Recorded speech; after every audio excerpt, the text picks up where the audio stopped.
Romance has always been a genre I've been on the fence about. On one hand, you got some genuinely great stories that explore relationships in a meaningful way. On the other, there are a lot of series that drag things out with forced drama, unnecessary love triangles, and misunderstandings that could be solved with a single conversation. And honestly, I found that I enjoy romance more when it isn't the main focus, when it develops naturally as part of a larger story, rather than being the entire point. That's exactly why the Apothecary Diaries caught my attention. It's not a romance anime, yet it manages to tell one of the most compelling romance stories I've seen in a while. But before we get into that, let's talk about what makes them such interesting characters on their own.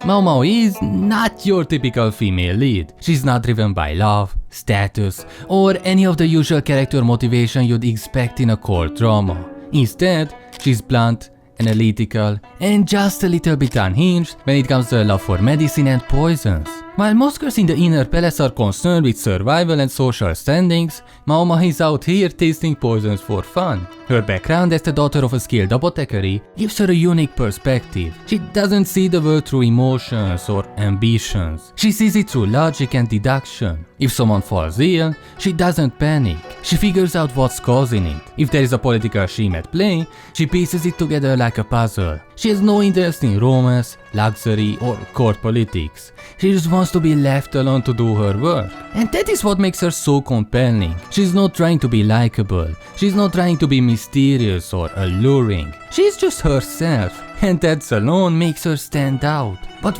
while she's smart, she's not invincible. She gets caught up in palace intrigue despite her best efforts, and that's where Jinshi comes in.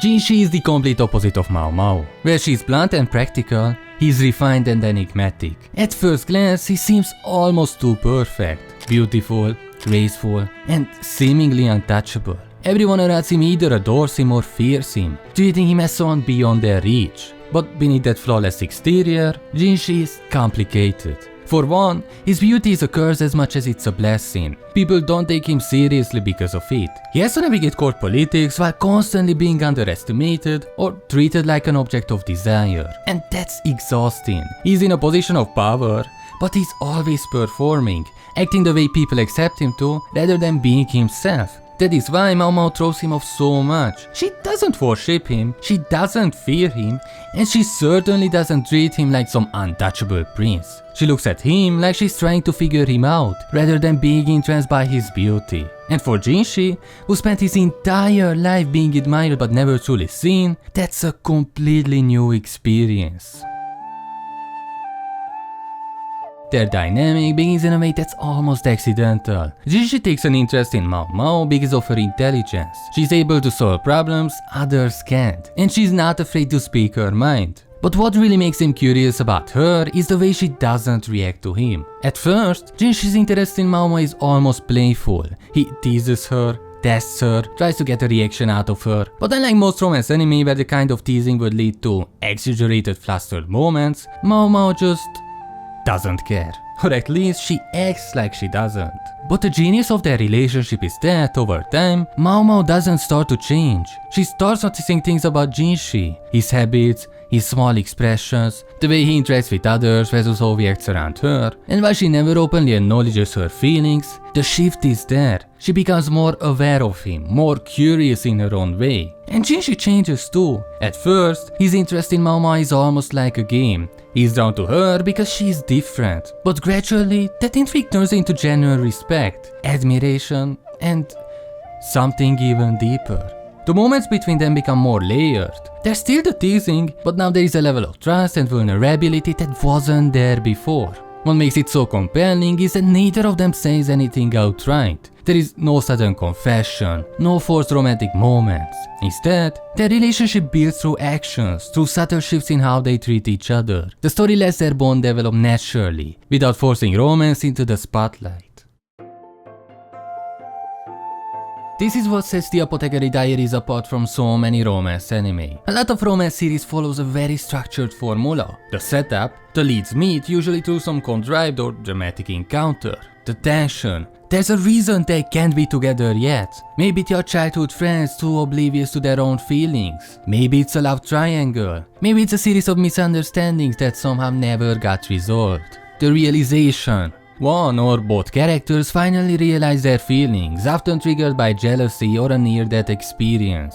The confession. After episodes or an entire season of build-up, one of them confesses. Sometimes we don't even see the actual relationship, just the journey to getting together. Now, this formula isn't inherently bad. It works in plenty of romance stories when done right. But too often, it feels artificial, like the relationship is being manufactured for drama rather than growing naturally. Characters don't act like real people, they act like pieces being moved through a script. Maomao and Jinshi's relationship, on the other hand, doesn't follow a strict structure. It develops organically, not because the plot demands it, but because of who they are as characters. There is no setup where they fall into each other's arms and instantly feel something. There is no forced tension keeping them apart. There is no single dramatic realization that changes everything. Instead, their relationship is built on observation and interaction. Jinshi is intrigued by Maomao because she challenges his perception of himself. She sees through the image she presents to the world. And Maomao, despite her best efforts, slowly becomes more aware of Jinshi.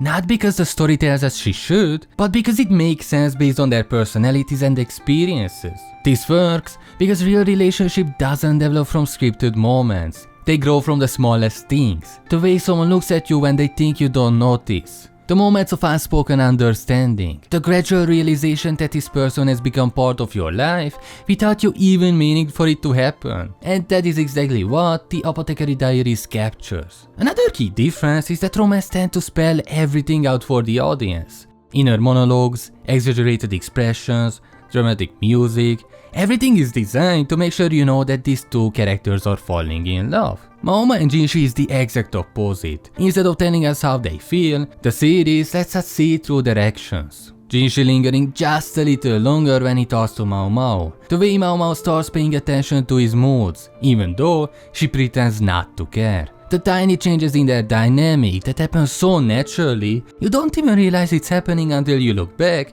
and see how far they've come. And because it's not being force-fed to us, it feels real. We aren't being told to root for them because this is a romance. We are rooting for them because their chemistry and interactions are genuinely compelling.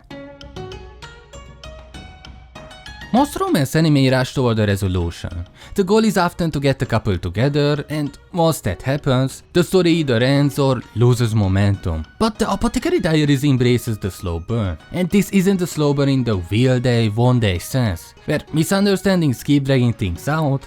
It's a slow burn in the natural sense. Two people who weren't looking for romance slowly becoming important to each other. It respects the intelligence of the audience. It doesn't need dramatic confessions or romantic gestures. It lets us feel the relationship rather than just watch it unfold. And that is why it works better than most anime that actually set out to tell a love story. Romance doesn't need to be the center of the story to leave an impact. The Apothecary Diaries proves that love can be built in the quiet moments, the stolen glances, the teasing that holds just a little too much meaning, the trust that grows without either person realizing it. Maomao and Jinshi's relationship works because it isn't forced, because it respects its characters and let them evolve naturally. And maybe that's why a series that isn't even classified a romance ends up telling one of the best romance stories in anime. If you enjoyed this video, you might also enjoy hearing me talk about season 1 of the Apothecary Diaries. Don't forget to like, subscribe,